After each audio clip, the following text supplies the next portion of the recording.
The VFD Sizing Motor Interactive Calculator helps engineers properly size variable frequency drives for motor applications across 6 different calculation modes. Let's walk through the key inputs.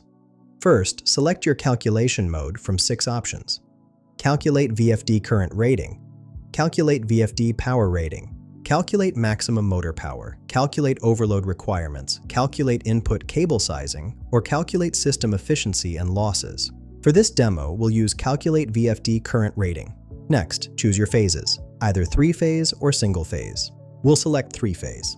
Now enter your parameters: motor power in HP, supply voltage in volts, motor efficiency as a percentage, power factor and safety factor. Additional fields include VFD current rating in amps, VFD power rating in HP, overload percentage and duration in seconds, cable length in meters, maximum voltage drop percentage, VFD efficiency percentage, and operating hours per year. Once you hit Calculate, the tool determines the minimum VFD current rating required for your motor, accounting for efficiency losses and your specified safety margin.